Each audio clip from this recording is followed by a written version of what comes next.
Y fue cuando me di cuenta de que aquello no era para mí, que yo era una persona que me gustaba ayudar y que estaba en un sistema que hacía todo lo contrario. Me ofrecieron un traslado y lo rechacé y me fui a la calle con un despido pequeñito, pactado, a abrir mi propio negocio, que realmente era lo que siempre había querido. Y a nivel de autónomos, ¿hay alguna manera para que esos autónomos, como decías antes, para que entiendan por qué pagan impuestos y cómo planificarlo de otra manera? Antes que pensar que realmente él está arriesgando su patrimonio para abrir una persiana todos los días y tú no. Me has dicho que estabas viviendo en Andorra. ¿Cuáles son las diferencias más abismales entre España y Andorra actualmente? A mí, si tú estás 6 meses del año trabajando para pagar impuestos, te planteas muchas cosas.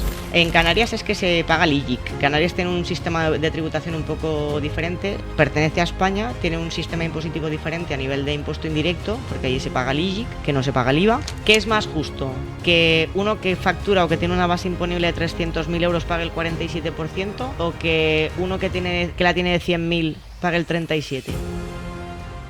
Irune, es un placer que estés en el podcast de Al Grano.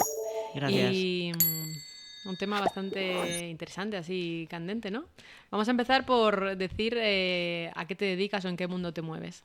Bueno, pues yo soy consultora fiscal, básicamente. Soy economista, licenciada en Administración de Empresas por la Universidad del País Vasco y actualmente también, no sé si mentora, no sé si me gusta mucho la palabra mentora, pero sí intento acompañar a los emprendedores en su proceso de emprendimiento, sobre todo los primeros años, que son un poco los más duros y los más complicados.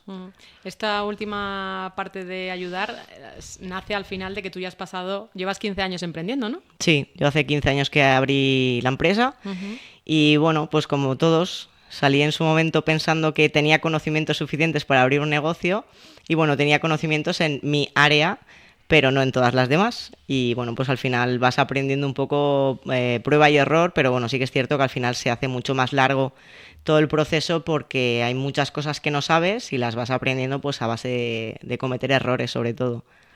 ¿Dónde vives? Actualmente en Andorra, en el Principado de Andorra. Hace 2 años que me marché allí y bueno, pues feliz, muy feliz. ¿Es normal que una persona que se dedica al tema fiscal acabe viviendo allí? Yo te diría que no, porque es un cambio muy drástico.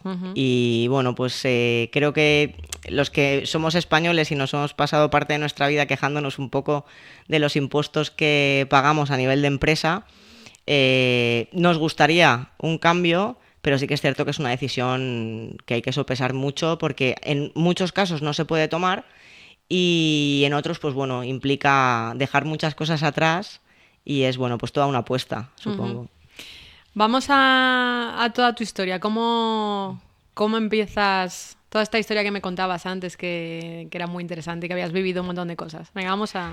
Bueno, pues yo dejo el País Vasco con 22 años me becaron para terminar la carrera en Valencia y allí que cogí yo 2 maletas y me fui porque tenía un poco la intención de que quería abrir ya un negocio, era algo que llevaba muchos años que sabía que quería ser mi propia jefa. Y en el momento en el que yo abandoné el País Vasco, pues por temas sobre todo políticos, era muy complicado. Había todavía mucha inestabilidad a nivel político. Y bueno, pues decidí marcharme a un sitio donde todo fuera un poco más tranquilo. Así que me fui a Valencia, allí terminé la carrera y entré a trabajar en una entidad financiera. Y bueno, pues no era un trabajo que me gustara, pero bueno, al final pues me daba una estabilidad económica, cobraba a final de mes, era un trabajo relativamente tranquilo y sencillo, hasta que llegó la crisis inmobiliaria. Terminé mis años en la entidad financiera dentro de un departamento de riesgos, pues bueno, refinanciando operaciones de gente que no podía pagar, quitándole, vamos a decirlo así, entre comillas, la casa a mucha gente, y fue cuando me di cuenta de que aquello no era para mí, que yo era una persona que me gustaba ayudar y que estaba en un sistema que hacía todo lo contrario. Y bueno, pues llegó la crisis, llegaron los primeros ERTEs del banco, me ofrecieron un traslado y lo rechacé. Y me fui a la calle con un despido pequeñito, pactado, a abrir mi propio negocio, que realmente era lo que siempre había querido. ¿A dónde te ofrecieron el traslado? A Barcelona. De Valencia a Barcelona. Y en ese momento, pues bueno, yo dije, me vine aquí en su momento, no estaba en mis planes volver a mudarme. Y bueno, en ese momento también hacía relativamente poco que había fallecido mi padre y decidí que, bueno, que tenía que dar un cambio a mi vida y hacer lo que realmente siempre había querido, que era tener mi propio negocio. Y bueno, pues ahí nació Asesorías Serantes, que hoy a día de hoy no existe porque le he cambiado completamente la imagen de marca. Ujú. Pero bueno, allí nació en el 2010. ¿Y cómo se llama ahora? Taxus, gestión empresarial. Ujú. Em, o sea, decides quedarte en Valencia y decides dar un cambio a tu vida ¿Y por qué te metes en la parte más fiscal? ¿Ya la habías tocado dentro del banco? Claro, yo al final el hecho de ser economista, de tener la carrera de administración de empresas, te da la opción de, bueno, de poder tocar diferentes ámbitos del mundo empresarial. Y yo ya me había dado cuenta de que había mucho desconocimiento a nivel fiscal en la gente de a pie normal. Es un tema como el que nos resistimos mucho, ¿no? Y bueno, pues al final es un sector en el que puedes aportar mucho valor porque explicas a la gente las cosas desde un punto de vista que creo que no se explica habitualmente, que es para que la gente lo entienda. Ujú. Entonces, le explicas a los autónomos el por qué pagan los impuestos que pagan, qué pueden hacer quizá para planificarse de una manera más eficiente y que paguen menos impuestos. Y bueno, pues era mi manera un poco de crear valor a la sociedad, el acercar estos temas al que tampoco nos gustan a la mayoría, pues a la gente de a pie, ¿no? Y por eso decidí. Y a raíz de ahí, ¿cómo fue todo el proceso? O sea, el emprendimiento cuando empiezas con el minuto uno, ¿fue fácil? ¿Fue difícil? No, a ver, yo en principio empecé con un socio que duramos 6 meses. A los 6 meses decidí que mi camino era más en solitario, por lo Ujú. menos en ese momento. Y es un camino muy bonito, pero es un camino complicado y complejo. Porque, bueno, sí, tú sabes mucho de lo que sabes y tienes muchas ganas y tienes mucha ilusión, pero te van apareciendo cosas en el camino a las que le tienes que hacer frente y que vas un poco, pues eso, a ciegas, ¿no? De, bueno, esto ahora tal, los impuestos no sé qué, ahora con esto no había contado. Y bueno, y hace 15 años porque el mundo de las redes sociales era prácticamente Ujú. inexistente y el mercado todavía cambiaba a un ritmo más o menos normal.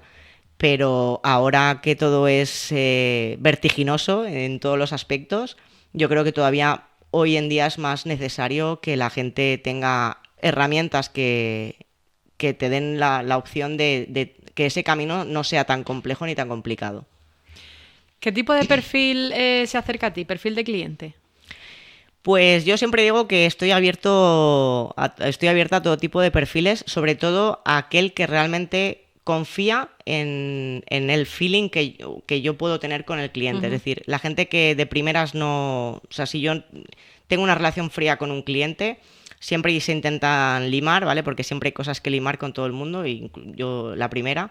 Pero sí que es cierto que hay clientes con los que desde el momento cero entras súper bien y sabes que hay muy buena Ujú. relación desde el principio porque hay mucha confianza, estás más o menos al mismo nivel. Y creo que al final la postura que yo tengo es que si no tienes confianza entre tu cliente y tú, para mí es una relación que no tiene sentido. Esto al Ujú. final es un poco como un matrimonio, ¿no? Ujú. Si te equivocas de persona, pues es una relación que no va a ir bien. Y si todo va bien y hay buena comunicación y se está más o menos al mismo nivel en todos los aspectos, pues al final puede ser una relación que sea hasta la jubilación. Ujú. Y a nivel más de empresarial, ¿qué personas te buscan? ¿Qué van buscando? Bueno, al final buscan un poco, la pregunta del millón siempre es ¿qué puedo hacer para pagar menos impuestos? Ujú. Lamentablemente esto en España es bastante complicado, ya lo digo desde ahora. Hay mucha gente por ahí que vende otro tipo de cosas, pero a nivel de España las estructuras empresariales que hay son las que hay y opciones hay relativamente pocas. De hecho, yo me marché en parte por este motivo. Y bueno, se acercan gente de todo tipo, desde gente que quiere emprender desde cero y necesitan incluso que les enseñes a hacer un plan de negocio porque no saben ni lo que es, a gente incluso que nos pide asesoramiento a la hora de firmar una hipoteca.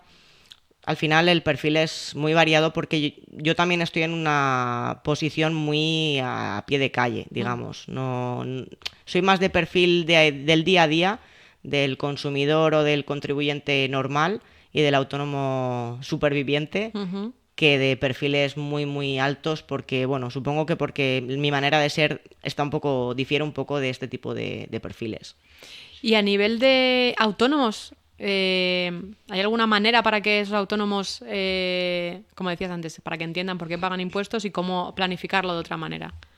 Bueno, básicamente al final a nivel de España todo pasa por ser organizado y lo más ordenado posible. Al final yo me encuentro con mis clientes que tienen igual, no sé, 100 gastos y te dan 70 facturas.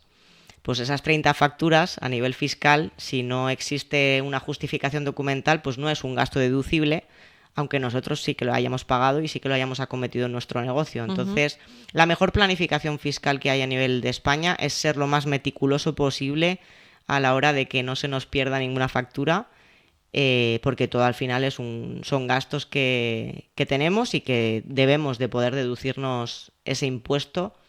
Y bueno, a efectos de España vamos a decir que es casi lo único que podemos aplicar. Lo que me decías antes de la gestión esta empresarial, de crear más empresas y luego me decías en Eslovenia y tal, pero que eso luego al final venía Hacienda y pasaba lo Bueno, mismo. al final sí, el tema es que hay opciones de gestión de determinadas estructuras a nivel empresarial fuera de España.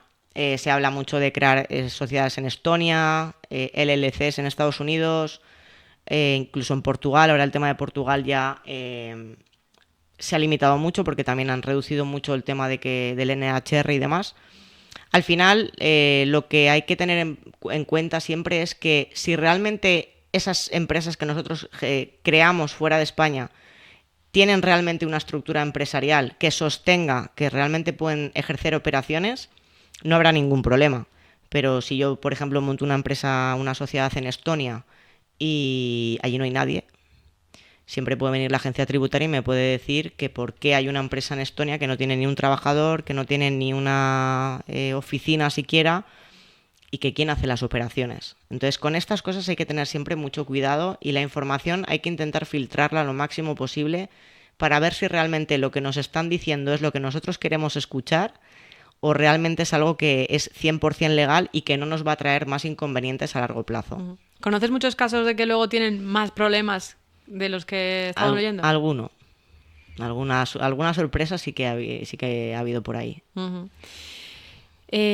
Pero pueden trabajar para Estonia, pero de forma, o sea, deslocalizada, o sea, Claro, pero aquí. si yo monto una estructura productiva y monto una sociedad en Estonia y en Estonia no tengo trabajadores ni tengo una ubicación física, Eso no existe. ¿quién lleva la empresa? Ujú. Porque si yo la llevo desde aquí, soy residente fiscal en España. Entonces, claro, al final es un poco lo que te decía antes, ¿no? Que parece como que siempre queremos que nos digan lo que queremos escuchar y nos quedamos solamente con esa parte y no vamos un pelín más allá a buscar un poco más de información para ver si realmente eso que nos han contado, que es lo que nosotros queremos escuchar, realmente se sustenta a efectos legales o no. Y a nivel de Portugal, ¿qué son las NHR? Pues bueno, yo te digo que a nivel de Portugal no tengo mucho conocimiento porque no es un país que nosotros gestionemos, pero bueno, te lo digo así un poco por encima, seguro que no lo explico del todo bien. Pero bueno, era un tipo de residencia que había antes, que podías residir fiscalmente allí hasta un límite determinado de ingresos, con una tributación bastante reducida, que por cierto Portugal ya ha limitado y de hecho ya no se puede solicitar con las mismas condiciones con las que se hacía antes. Esto lo han cortado a finales del 2023. Por temas de lo que hablamos, por temas de gente que estaba trasladando su residencia fiscal a Portugal, precisamente por un tema de impuestos. Porque siempre hay una parte que está buscando el reducir los impuestos y hay otra parte que se mete con esa gente que quiere reducir los impuestos.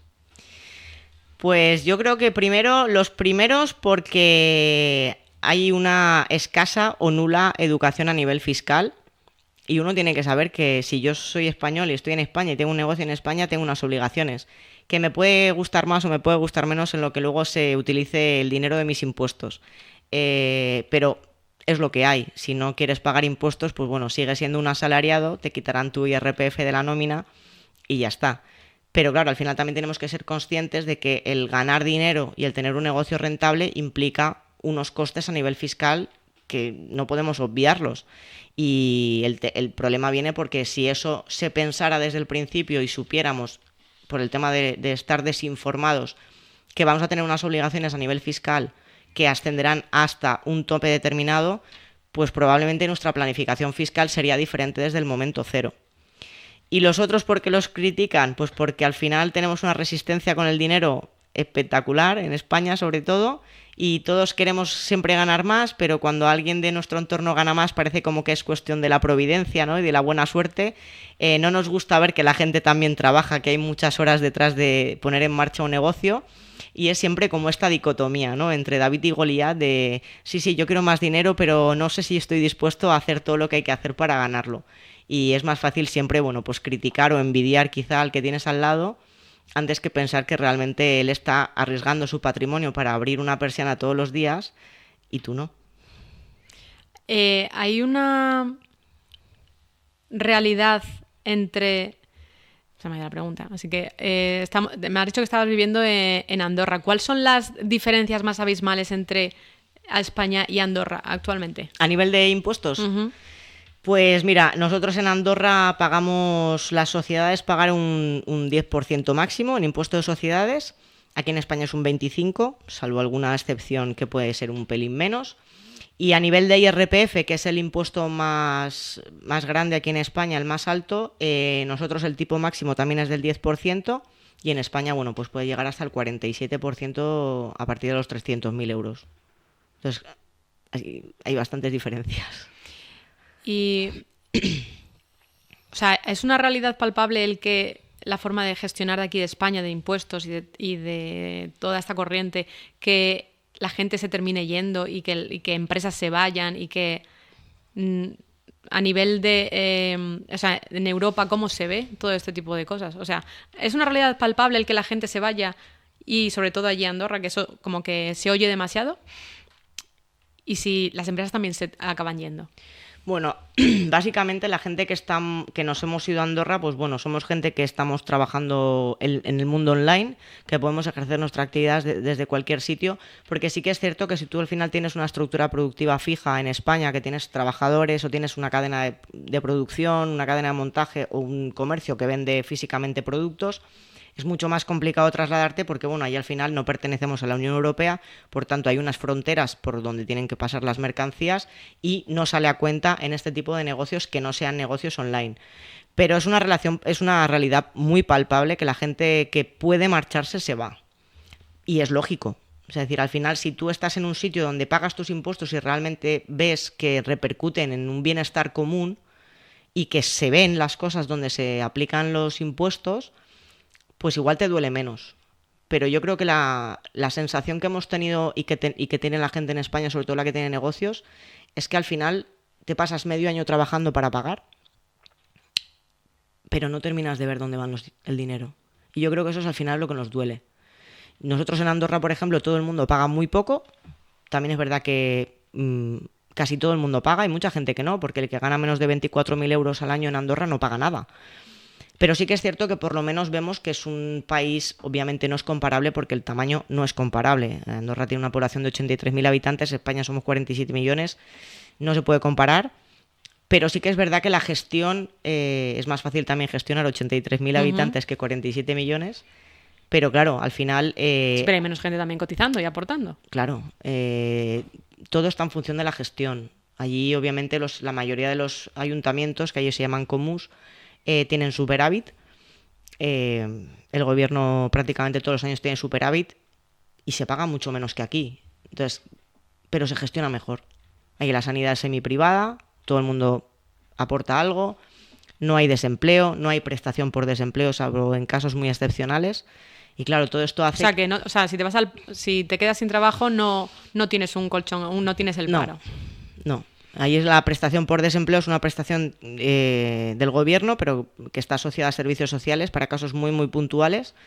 Y de hecho allí cuando estás, creo que son 2 o 3 meses sin cotizar y no eres andorrano de nacimiento, pueden perfectamente cancelarte la residencia y que te vuelvas a tu casa. O sea, que si tú allí estás y pasan 2 o 3 meses y ven que no estás trabajando, te invitan a irte, ¿no? Sí.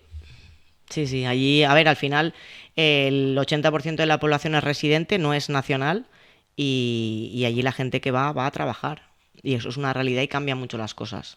Ahí, todo es más justo. Los andorranos, o sea, ¿se puede convivir entre andorranos y gente de fuera y ellos están felices con todo el mundo que va para allí? Hombre, no he hecho una encuesta a todos los andorranos. Conozco a pocos, porque sí que es verdad que al final la mayoría somos gente de fuera que hemos ido a vivir allí. Y bueno, parece como que nos terminamos relacionando, ¿no?, entre los españoles con los españoles, los portugueses con los portugueses, un poco pues por tema de dónde venimos. Pero bueno, hay un poco de todo. Sí que es cierto que la gente igual más mayor no le hace tanta gracia, porque sí que es cierto que el país ha cambiado mucho en los últimos años y eso a la gente que es de allí creo que no le hace... ¿Pero ha cambiado en plan? Ha cambiado mucho en todo. El nivel de edificaciones a nivel de vivienda ha tenido un crecimiento espectacular. Al final Andorra tiene la orografía que tiene.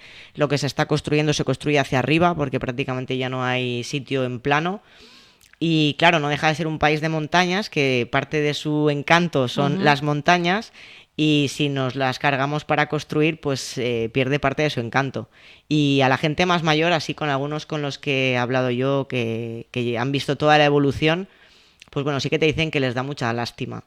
Es gente que estimaba mucho cómo era Andorra hace unos años, con sus limitaciones, pero claro, al final crecer tan desmedidamente en tan poco tiempo, pues bueno, trae también sus problemas a nivel de abastecimiento de agua, de tener que importar luz, porque claro, el país da para lo que da, tiene los medios que tiene naturales y bueno, pues eso también tiene sus inconvenientes, como todo.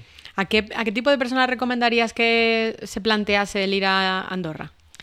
Pues mira, yo de la gente que nos pregunta siempre digo lo mismo, gente que se dedica 100% mundo online, creadores de contenido, youtubers, gente que presta servicios por internet, consultores, asesores, nutricionistas incluso, pero siempre que estén facturando aproximadamente más de 6-7 mil euros al mes brutos, porque el coste de vida en Andorra es bastante más caro que en España. Y bueno, pues básicamente el perfil sería ese. Prestadores de servicios online con una facturación, pues eso, a partir de los 70-80 mil euros brutos al año, ya se puede uno plantear irse. ¿Cuál es el coste o sea, diferencia entre España y Andorra? Que dices que es bastante alto. Para vivir allí. El coste de básicamente por el tema de la vivienda. Allí el tema de la vivienda se ha puesto ahora mismo muy complicado. De hecho, es uno de los problemas principales que tiene ahora mismo el gobierno andorrano. Alquilar un piso es prácticamente misión imposible. O sea, ahí las ofertas de viviendas desaparecen en el día. O sea, es una auténtica locura. De hecho, se están empezando a promulgar ya decretos y leyes para, bueno, pues intentar que la gente tenga derecho a una vivienda digna a un precio que no sea un escándalo. Y bueno, pues eso al final implica que todo sube, porque también es verdad que ha entrado mucha gente con un alto poder adquisitivo y bueno, pues al final supongo que es una rueda, ¿no? Viene gente con dinero, la gente sube los precios de las viviendas y como todo pues se hace un poco un atractivo turístico relacionado mucho con el lujo y con la alta economía.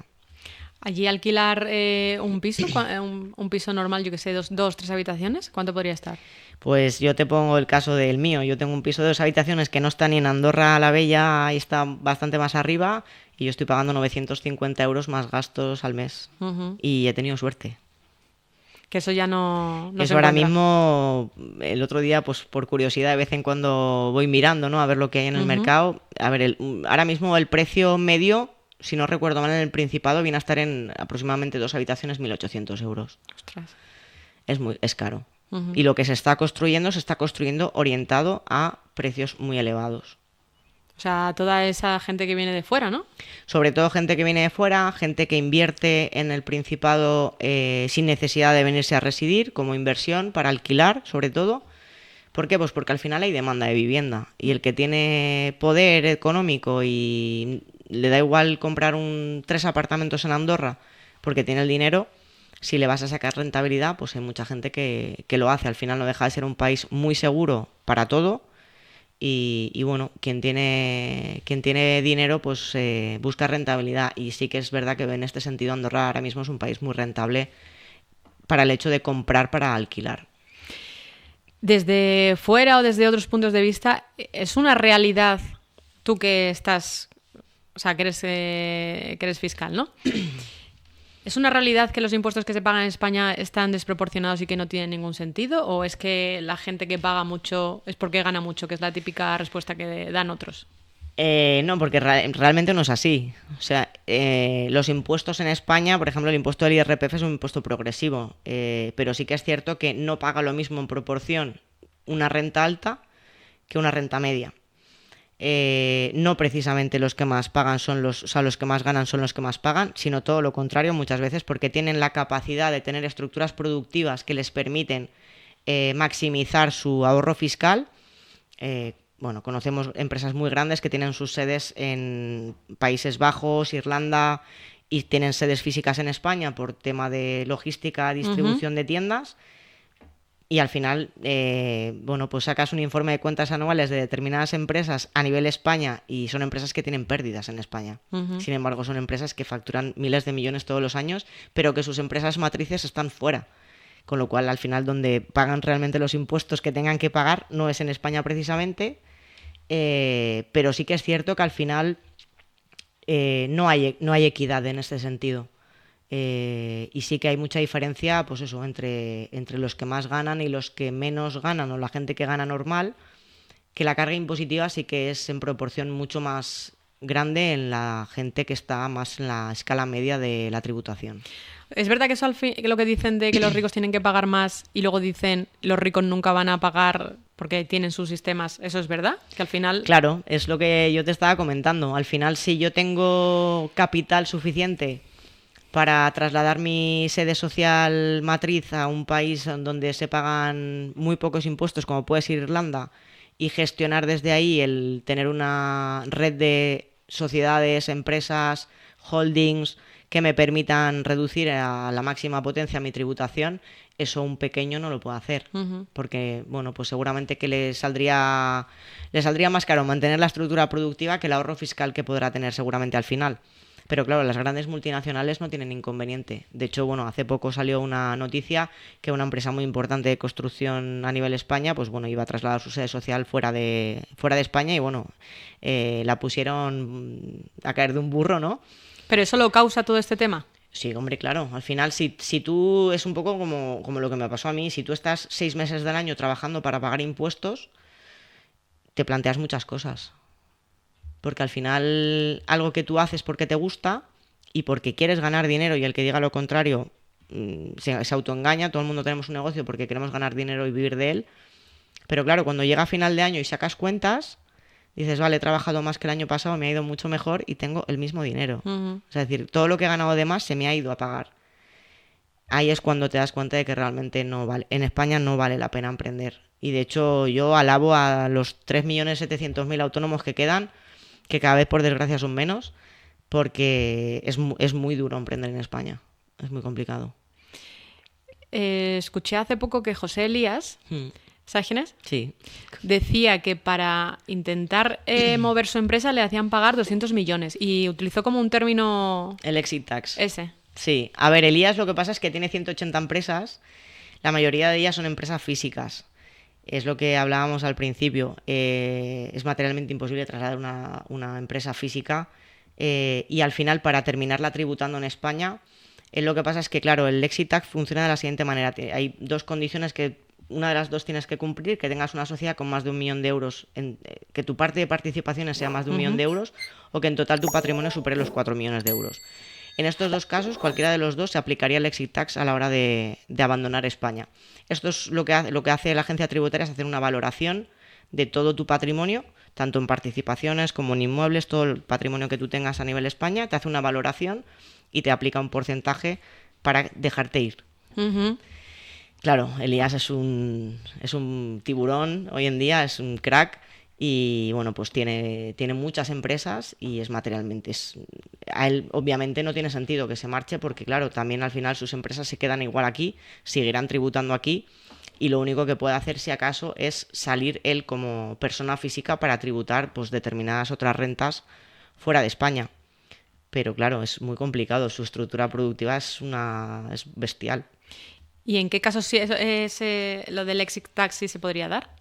Tienes que tener eso, o bien que tu patrimonio sea inferior a 4 millones de euros, o bien que las participaciones que tú tengas en sociedades o en una sociedad sea inferior a 1 millón de euros. Al final son empresas pequeñas. La gente que se puede ir, salvo casos... Hay gente que le sale a cuenta pagar el exit tax y marcharse.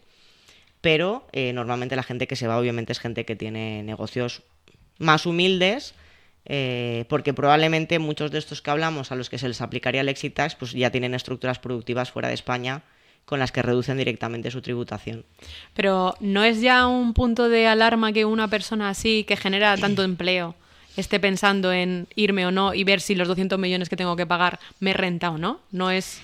Claro, al final es que te lo tienes que plantear sí o sí. Lo que pasa que, claro, hay gente, por ejemplo, que no se va pues porque tiene muchos lazos con su familia y es algo que le ata mucho. Aquí cada persona tiene que evaluar también su situación a nivel personal. Hay gente que no quiere escolarizar a los niños en otro país porque la educación es otra, o porque el sistema educativo es diferente, o porque mi pareja es funcionaria y salvo que se pida una excedencia no me puedo ir.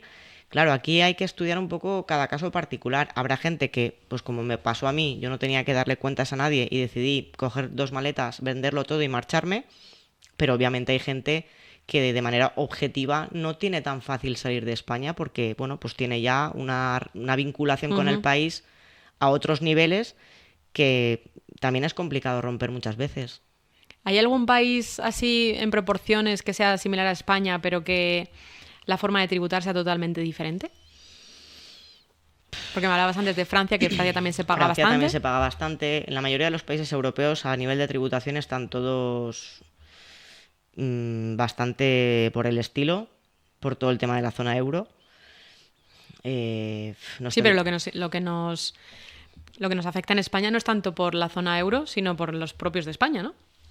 Sí, pero al final el pertenecer a la zona euro implica que, entre comillas, todos más o menos, el hecho de ser un territorio único común, digamos que todos más o menos tienen que tener aproximadamente con diferencias muy pequeñas, porque al final las diferencias que puede haber entre unos países y otros, por ejemplo a nivel de IVA o del tax que se aplica en cada país, la diferencia más notable viene a ser una diferencia de un 5% en los países en los que menos se paga por un impuesto indirecto al consumo respecto del IVA.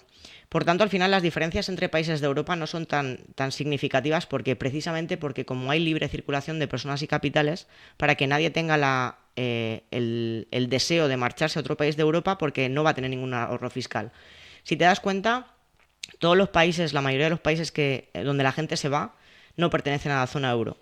Portugal sí, pero porque tenía su sistema de tributación especial en el caso de los NHRs, pero el resto no. Que ya no lo tienen. Estonia, si te quieres ir a Estonia, pues enhorabuena, te vas a vivir a Estonia. Yo no sé ni cómo es, pero a mí no se me ocurriría irme a vivir a Estonia para pagar menos impuestos. Claro, si buscamos un país mediterráneo como España, o te vas a Portugal o te vas a Italia. Tampoco tienes más opciones. Y la tributación es prácticamente... De hecho, en Portugal las sociedades pagan más que en España. Solamente había beneficios con el tema del NHR, pero las sociedades como tal pagan más impuestos de sociedades que en España. Entonces, claro, opciones a nivel europeo... Lo dicho, si te quieres ir a Estonia, ¿te gusta? ¿Y en la zona de Islas Canarias? ¿No hay algún tipo de...? En Canarias es que se paga el IGIC. Canarias tiene un sistema de tributación un poco diferente, pertenece a España, tiene un sistema impositivo diferente a nivel de impuesto indirecto, porque allí se paga el IGIC, que no se paga el IVA.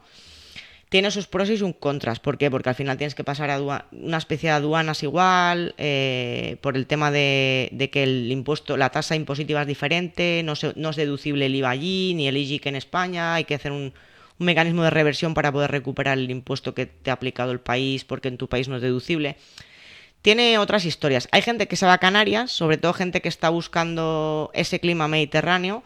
Allí la tributación al final, básicamente lo que es un poco más pequeño es el IGIC, porque creo que recordar, si no recuerdo mal, que anda sobre el 10% aproximadamente o el 12%, pero a nivel tributario no dejas de pertenecer a España y tú tributas por IRPF a los mismos tramos y todo igual. Una cosa es eludir, ¿no? Y otra cosa es... Evadir. La diferencia es que uno está dentro de la legalidad, ¿no? Y otro no. Bueno, la diferencia es que uno estás completamente fuera de la línea de la ley y en el otro estás en la línea de la ley. Al final hay que tener mucho cuidado con la palabra elusión porque la línea es precisamente muy, muy delgada Y bueno, pues es un poco lo que comentábamos antes. Si a mí me dicen que montándome una sociedad en Estonia y facturándome de manera cruzada entre mi sociedad de España y mi sociedad de Estonia tributo menos, pues me encanta la respuesta porque es lo que yo quiero oír. Ujú. Pero si luego resulta que no tengo estructura productiva en Estonia y la agencia tributaria dentro de 3 años viene y me pregunta que esas operaciones que Hacienda las sabe porque tú se las estás declarando en el 349, te dice, ¿y esta empresa de Estonia a la que usted le factura o a la que le compra el 80% de su beneficio? No, es que esto es mío. ¿Y allí quién hay? No, allí no tengo a nadie. Muy bien, pues nada, operaciones vinculadas, fraudulentas, te transparentan las operaciones, tributas en España y encima te llevas una multa. Ujú. ¿Esa multa de cuándo podría ser? ¿O depende un poco de...? Si te ponen una sanción leve, es el 50% de lo defraudado, que con los descuentos se quedan un 45% del 50%. O sea, eso si te ponen la leve. La grave es hasta el 100% del importe defraudado y si te ponen una muy grave sería hasta el 150% del importe defraudado. Lo que estábamos hablando... Bueno, voy a preguntarte primero las diferencias entre impuestos donde estás ahora en Andorra, comparándolos con los de aquí de España. Pues mira, en Andorra, por ejemplo, hay 2 impuestos que no existen, que en España sí que existen. El impuesto de sucesiones y donaciones en Andorra no existe y el impuesto de patrimonio tampoco. El impuesto de transmisiones patrimoniales, que es por ejemplo el que pagamos cuando compramos una vivienda de segunda mano, que aquí en España depende de las comunidades autónomas, pero bueno, vamos a decir que la media es del 10%, hay en Andorra es de un 4%, con alguna condición de que pueda ser un poco inferior. El IVA del 21% de España en Andorra es un 4,5%. Y bueno, y a efectos ya de impuesto de sociedades, pues en Andorra pagamos un 10%, en España se paga el 25%, salvo alguna casuística que puede pagar un poco menos. Y a efectos de IRPF, pues en Andorra pagamos máximo un 10% y en España se paga máximo un 47%. Ese máximo 10 y ese máximo 47, ¿de qué depende? De tus ingresos, de tu base imponible. Pero hay un mínimo... O sea, ¿cuál En es el mínimo? Andorra tenemos 3 tramos a efectos del IRPF. Los primeros 24.000 euros brutos, o sea, los primeros 24.000 euros no tributan nada, pagan el 0%. De 24.000 euros a 40.000 pagamos un 5%. Y todo lo que exceda de los 40.000 euros se tributa al 10%. O sea, 5 millones, 10 millones y 45.000 tributan al... Al 10%. Y en España, bueno, pues hay 6 tramos, si no recuerdo mal.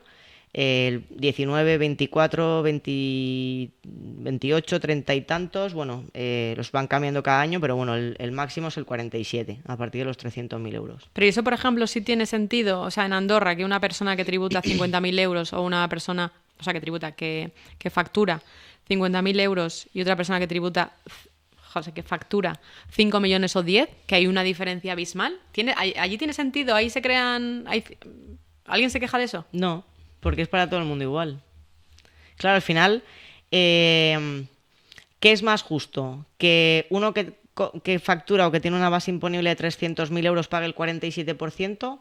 ¿O que uno que la tiene de 100.000 pague el 37%? Porque la diferencia es mínima y sin embargo la escala, es decir, yo puedo pagar el 47 facturando medio millón o ganando medio millón, pero es que el escalón anterior es a partir de los 60.000. Hay mucha gente en España que gana más de 60.000 euros brutos al año y vas a pagar un 42%. Entonces, no es un impuesto progresivo como tal. O sea, al final pagan más en proporción las rentas bajas que las rentas más altas. ¿Por qué? Porque en Andorra al final todo el mundo paga igual. Por lo tanto, sí. Si tú quieres ganar 5 millones, pues enhorabuena. Al final vas a pagar el 10% como paga todo el mundo. Para mí es más justo eso, porque al final la gente que cobra 5 millones o que factura 5 millones, en Andorra, por ejemplo, tiene unas tasas que se pagan en función también del tipo de comercio que tienes, etcétera, etcétera. Pero al final, la persona que factura 5 millones y realmente tiene una vinculación con el país, tú al final vas a gastar también por 5 millones. Uh-huh. Entonces, le das a la gente la oportunidad de que tenga mucha más liquidez para consumir, de tal manera que la recaudación en impuestos indirectos obviamente es mucho más alta. Aquí al final le recaudas a la gente por impuestos indirectos, que le reduces su poder adquisitivo y eso lo que implica es que se reduce el consumo. Entonces, ¿qué preferimos? Porque al final lo que hace que una economía funcione es el consumo. Entonces, si nosotros no consumimos porque no tenemos poder adquisitivo, la economía se ralentiza. Y entramos pues en las épocas de recesión, crisis, bla, bla, bla, que todos conocemos y que son cíclicas y que implica pues que al final si tú le ahogas al ciudadano o al empresario con una tributación excesiva, pues obviamente al final tiene menos cash flow, con lo cual reinvertirá menos y al final eso es una rueda que implica que si no hay reinversión y no hay consumo, pues no crece la economía. O sea, los tramos que has dicho, o sea, el primer tramo no tributa, el de menos de 24.000 y de 24.000 a 40.000. Al 5. Ese es el que está más jodido, ¿no? Prácticamente. Bueno, no, tú tienes ahí, realmente el que gana 40.000 euros brutos en Andorra paga 800 euros de IRPF. Uh-huh. En España estaría sobre el 20 y pico por cien. Sí, hay una diferencia importante. Porque al final luego lo que tú dices, que ese dinero que sí que se puede ahorrar, al final termina consumiendo, ya sea para un coche, para una casa o para lo que sea. Claro, lo que pasa es que si tú realmente lo recaudas a nivel impositivo, en impuestos directos sobre las rentas, al final ese dinero pasa directamente al Estado, pero nunca sabes a qué nivel se reinvierte en la economía. Normalmente o no se reinvierte o se reinvierte en algo que incide menos en que la economía crezca. Entonces, claro, al final realmente donde está la evolución de una economía es en que la gente tenga poder adquisitivo suficiente para consumir, para gastar, para que los negocios funcionen, para que los negocios vendan, porque al final todo esto es como una bola de nieve. Si yo tengo más dinero y gasto más, el negocio al que yo le compro o los negocios donde yo compro ganan más y por tanto pueden reinvertir y podrán crecer y le comprarán a otro. Y entonces al final la pelota es mucho más rentable que la gente tenga dinero para consumir que el Estado directamente recaude a través de impuestos directos. ¿Cómo es el tema de la sanidad pública en Andorra? Vale, nosotros tenemos allí un sistema, nunca sé si es semipúblico o semiprivado, pero bueno, es semi, como la ¿Semi leche. lo que sea? Sí.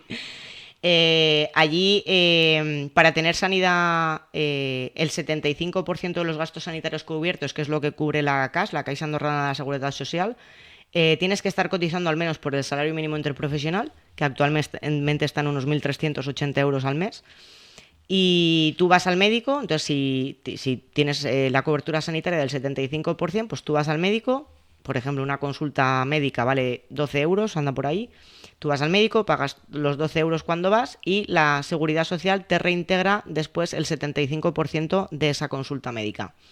Y además tenemos la opción, ya de manera privada, de que cada uno contrate un seguro para cubrir ese 25% de diferencia y tener una cobertura del 100%, de tal manera que, bueno, tú vas al médico, pagas tu consulta, tus pruebas o lo que tengas que hacerte y días después te reintegran, en mi caso que yo tengo el seguro complementario, pues me lo devuelven todo.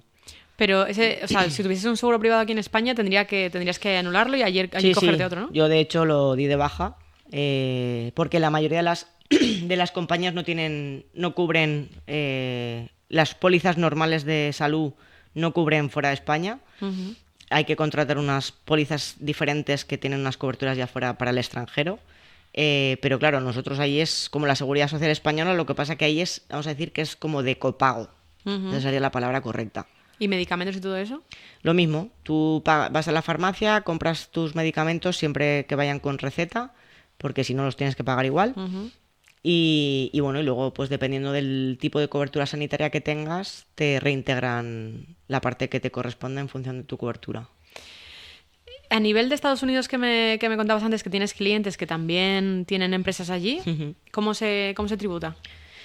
Pues a ver, normalmente yo el caso que conozco, que es el que más cerca tengo, porque de hecho yo tengo incluso una empresa en Estados Unidos, nosotros en Andorra tenemos un pequeño inconveniente con las pasarelas de pago, porque todas las pasarelas, la mayoría de las que yo conozco, pasarelas de pago estadounidenses no tienen acuerdo con Andorra.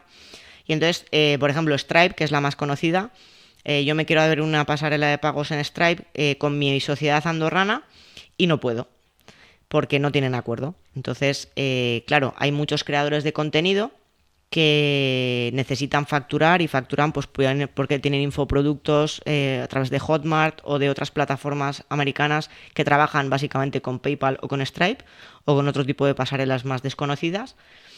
Y claro, tenemos un problema porque yo tengo un infoproducto, lo quiero sacar a la venta, pero la pasarela de pagos no me permite abrir una cuenta con una sociedad andorrana. Uh-huh.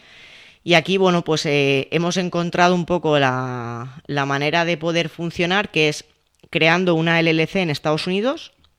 Las LLC son unas mercantiles, unas sociedades que no tienen en realidad persona jurídica, son fiscalmente transparentes y bueno, pues se utilizan un poco como vehículo a la hora de poder vincular esa LLC con una pasarela de Stripe para facturar los ingresos que provengan del infoproducto o de la venta de lo que sea a través de ese tipo de plataformas.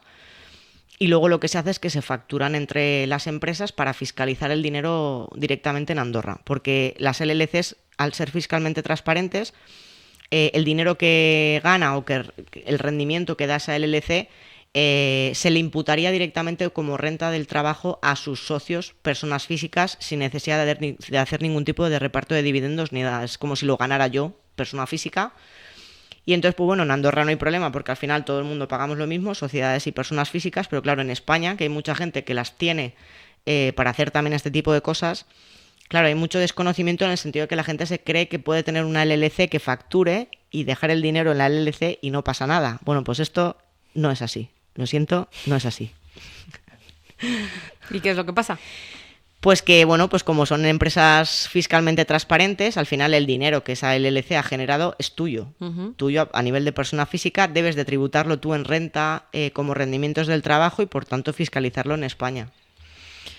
Un tema que hemos tocado antes, que es el tema de los futbolistas, cuando acusan a uno de defraudar y luego esa persona es inocente porque ha ido para adelante y ha dicho yo no tengo nada que ocultar y yo voy para adelante. Entonces, en transcurso, ¿realmente qué pasa que no nos están diciendo? Bueno, pues pasarán muchas cosas. Algunas nosotros que somos fiscalistas las sabemos, otras no se sabrán nunca porque son un poco las cosas esas que quedan debajo de la mesa de las grandes administraciones. Pero bueno, aquí ha habido casos de todo. Normalmente cuando la agencia tributaria se tira un órdago, en un caso que puede ser incluso mediático, habitualmente es porque tiene pruebas de que si va a implementar medios en sacar un posible fraude a la luz, es porque tiene pruebas de ello. Luego a veces la lía y no es así, como pasó con el caso de Xabi Alonso, pero son los menos, también te lo digo. Normalmente cuando Hacienda va y va por alguien es porque lleva tiempo investigando y tiene pruebas bastante contundentes de que realmente hay una... Vale, pero en ese proceso en los que luego son inocentes, esa persona ha depositado un dinero que lo tiene que depositar ya antes sin saber si es culpable o no, y luego hay un montón de gente trabajando en ese caso, que eso sí, dinero un poco de todos, ¿no? Oye, y luego es inocente, que luego se tiene que pagar, se tiene que devolver esa cantidad y encima con intereses. Sí, correcto. Para que luego al final no haya pasado nada. Exacto. Y bueno, y luego de hecho ha habido incluso algunos que han reclamado por daños morales o daños contra su integridad al Estado, pues por comenzar una causa, ¿no? Que no tenía fundamentos o que realmente no había nada que luego rascar. Pero bueno, sí, al final se utilizan todos los medios de los que dispone el Estado o los que la administración tributaria ponga a disposición en ese caso en concreto.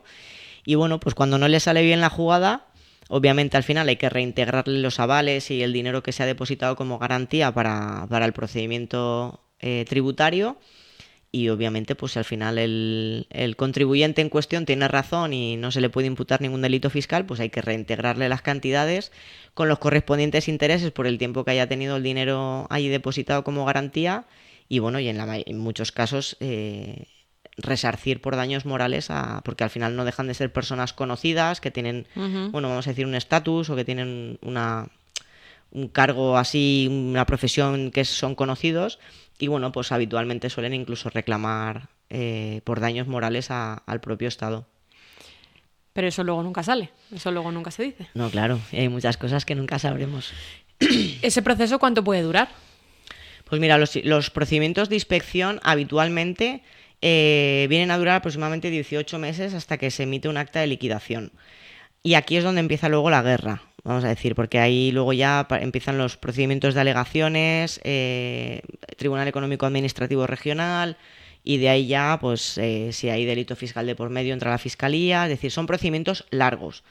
La inspección como procedimiento tal cual viene a tardar aproximadamente unos 18 meses desde que se comienza el procedimiento hasta que se emite un acta de liquidación.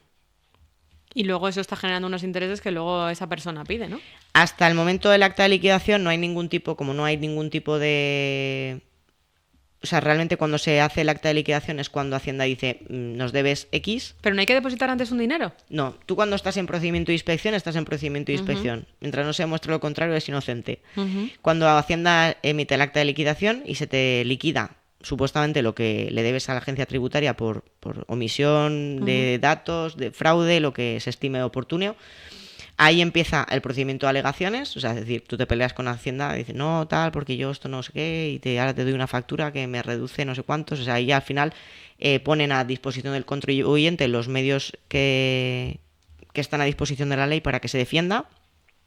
Cuando el acta de liquidación es definitiva, es cuando empiezan a contar todos los plazos. Plazo ejecutivo, plazo de embargo, el plazo incluso para hacer el recurso de reposición, que tienes unos plazos, y cuando entras en un determinado procedimiento ya, que es cuando tú vas a reclamar dentro al TEAR, al Tribunal Económico Administrativo, ahí ya sí que habitualmente para que se paralice la deuda te exigen al menos un aval bancario, que habitualmente suele ser del 120% de la deuda.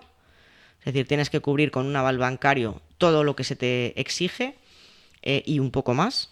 Y ahí es cuando ya se comienza, digamos, el procedimiento a nivel judicial. Y aquí pues nos podemos ir a 3-4 años tranquilamente.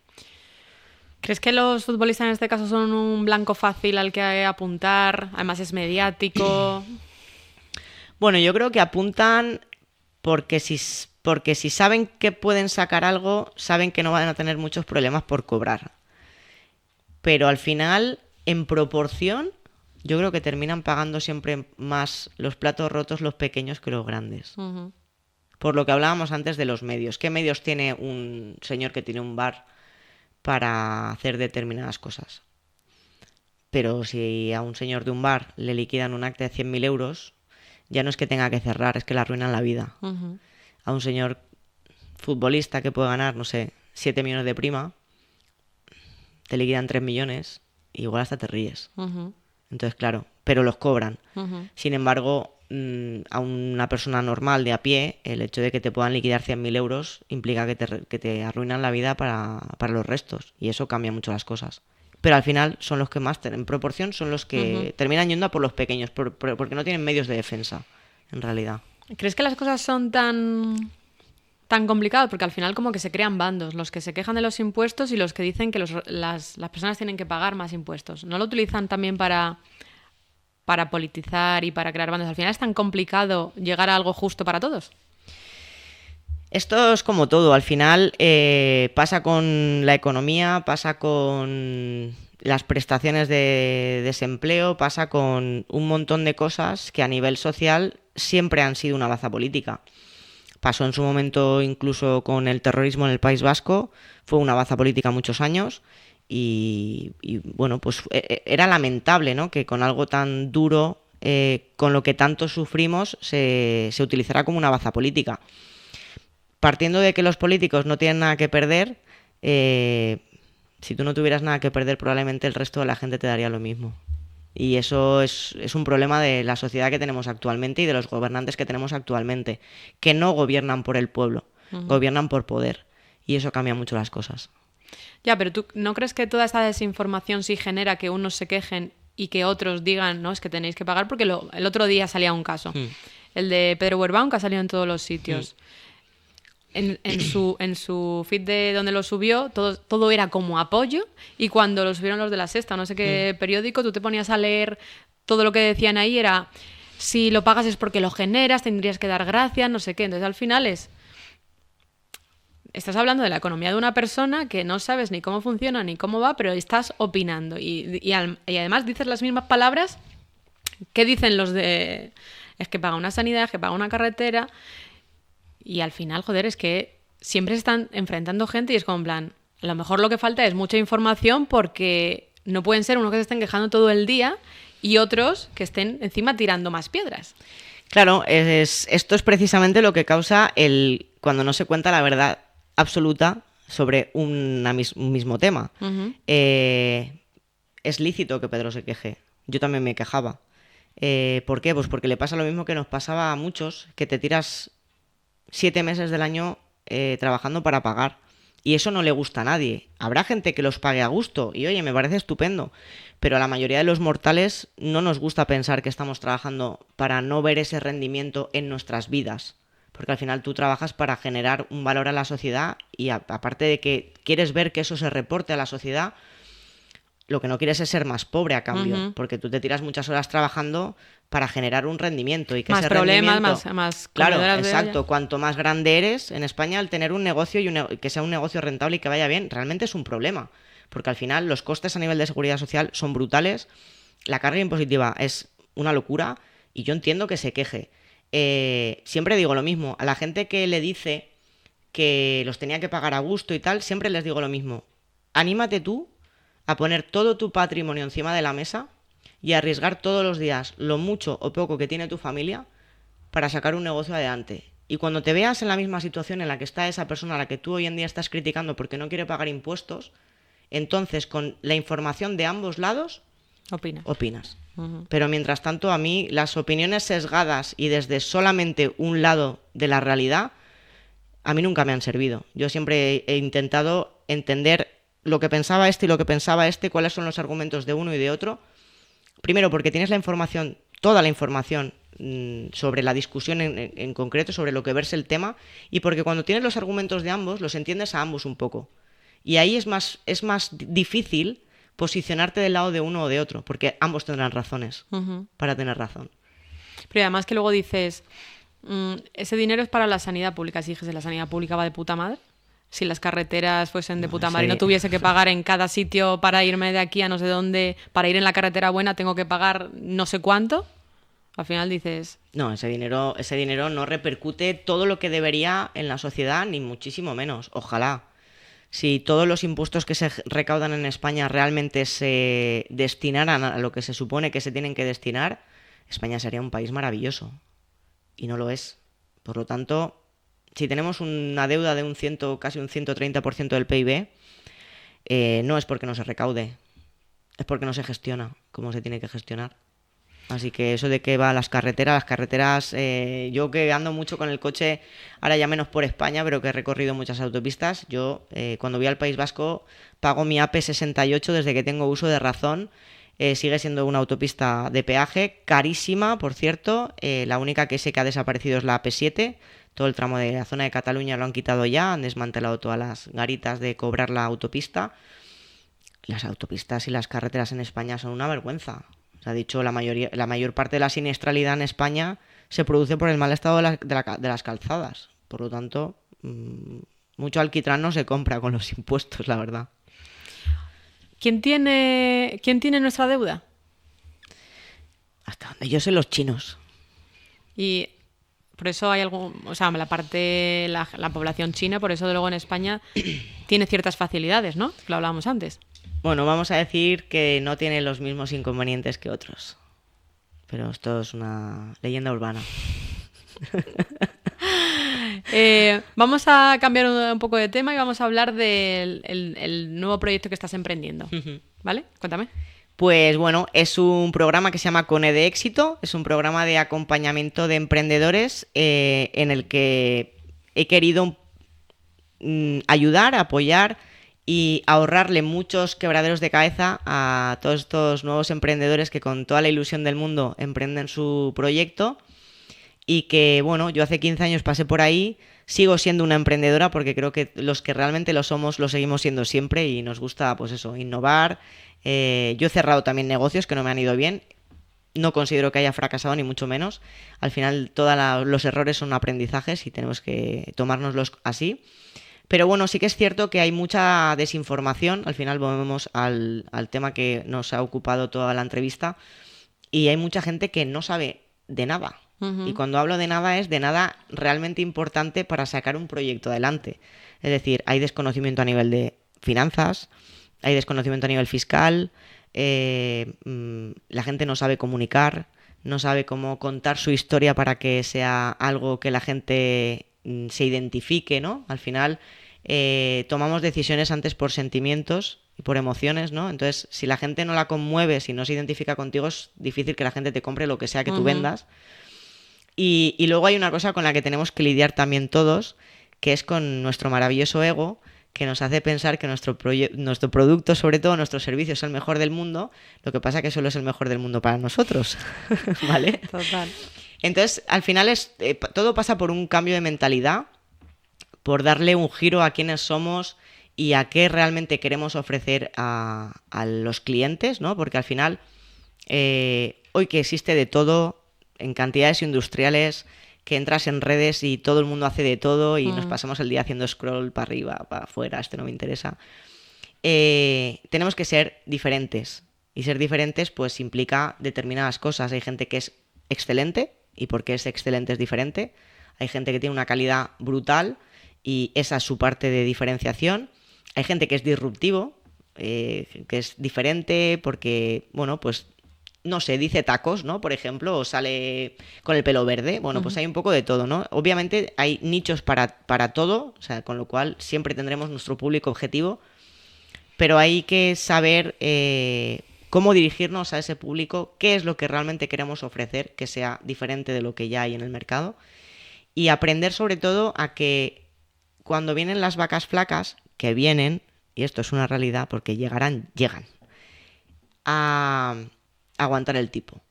Porque esos son los peores momentos donde realmente hay muchas veces que nos planteamos si realmente vale la pena.